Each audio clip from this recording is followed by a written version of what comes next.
ევროპარლამენტი ოპოზიციასთან შემოდგომის არჩევნების გამოყენებას ურჩევს, თან ანგარიშს ამტკიცებს, სადაც ხელახალ არჩევნებზე საუბრობს ისევ ტექსტი, რასა იუკნევიჩიანესთან ავტორობით მომზადდა იმ დეპუტატის, რომელიც ოპოზიციის აქციების არათუ მხარდამჭერი მონაწილეა და თავდაპირველ მოთხოვნებში სააკაშვილის გათავისუფლებაც ისევ ჩაწერა. ანუკი ჩხიკვაძე ორმაგი დავალების შესახებ. დავალებები, რაც ქართულმა ოპოზიციამ ამ დრომდე ვერ შეასრულა, მათ შესრულებას ქვეყნის გარეთ რადიკალების ევროპელი პატრონები პირდაპირ და ღიად ცდილობენ. რასა იუკნევიჩიანეს თანაავტორობით ევროპარლამენტში მიღებული ანგარიშით ისევ ხელახალ არჩევნებს, სანქციებსა და საქართველოში დემონსტრაციების ახალ მუხტს ითხოვენ. ანგარიშის თავდაპირველ ვერსიაში მსჯავრდებული სააკაშვილის გათავისუფლების მოთხოვნაც ჩაიწერა, თუმცა საბოლოო ვერსიაში სააკაშვილი ვერ მოხვდა. ანგარიში მხარს უჭერს ახალ სამართლიან არჩევნებს, რეჟიმის დასანქცირებას მოითხოვს პოლიტპატიმრების გათავისუფლებას და ევროკავშირის მხარდაჭერის გადახედვას. რადიკალური პროცესების სახალისებისთვის ევროპარლამენტის ტრიბუნიდან დამსახურებული მადლობა უკვე მიიღეს მათ, ვინც სამშობლოს დაზიანებისთვის ბრიუსელს ხშირად სტუმრობდნენ. ქვეყნის წინააღმდეგ ბრძოლას რომ კონკრეტული ფასი აქვს ეს დღეს დამკვეთებისგან ქართველმა NGO-ებმა პირადად მოისმინეს. თქვენი აქ ევროპარლამენტის საგარეო საქმეთა კომიტეტში ყოფნა წარმოადგენს ძლიერ გზავნილს, რომ ქართველი ხალხი რჩება ერთგული ევროპული ღირებულებებისა. სურს გითხრათ, რომ თქვენ არ ხართ მარტო, ჩვენ თქვენს გვერდით ვართ და მადლობას გიხდით აქ ყოფნისთვის და ყველაფრისთვის, რასაც საქართველოსთვის აკეთებთ. თანამედროვე სერგო ორჯონიკიძეებმა სამშობლოს იზოლაციისა და სანქციების მოთხოვნით საკუთარ პატრონებს ერთგულება კიდევ ერთხელ გამოუცხადეს. უფრო მკაცრი მოპყრობა ჩვენი ხელისუფლების მიმართ, რომელიც ნამდვილად იმსახურებს სანქციებს. ძალიან მნიშვნელოვანია მიზანმიმართული სანქციების დაწესება.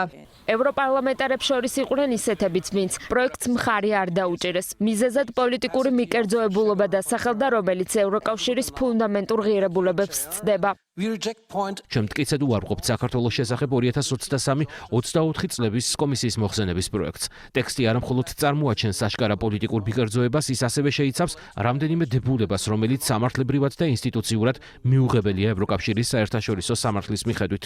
საპარლამენტო უმრავლესობისთვის პარადოქსია, როცა კონკრეტული ევრობიუროკრატები ადამიანის უფლებების დაცვის სახელით მიხეილ სააკაშვილის გათავისუფლებას ითხოვენ. ქვეყნის შიდა საქმეებში ჩარევის მსურველებს მართო პოლიტიკურ ძალაში ახსენებენ, რომ საქართველოს ევროინტეგრაციის გზაზე ყველა მნიშვნელოვანი ნაბიჯი სწორედ ქართული ოცნების დროს გადადგა. ეს ყველაფერი შეფუთულია ლობიზმით და რეალურად ჩვეულებრივი კორუფცია არის და კიდევ ერთხელ ვიმეორებ, ამ რეზოლუციებს აქვს ჭალის-ფასი. როდესაც ჩვენ ხარ აგენტი და ემსახურები უცხო ქვეყნის წარმომადგენლებს, ყავს პატრონები გარედან და მზად ხარ ყველა ნაბიჯი გადადგა, თუნდაც ქვეყნის წინააღმდეგ, შენი სახელმწიფოს წინააღმდეგ, რა თქმა უნდა, ასეთ ადამიანებს ყოველთვის საზოგადოების მხრიდან ექნება აბსოლუტურად სხვა დამოკიდებულება. არ გამოვრიცხოთ, რომ აქ კონსპირაციაც არის ჩადებული, მით უმეტეს სააკაშვილის ფაქტორის წამოწევა ამ ვითარებაში, ვისაც ხელები აქ სიცხში გასვლელი,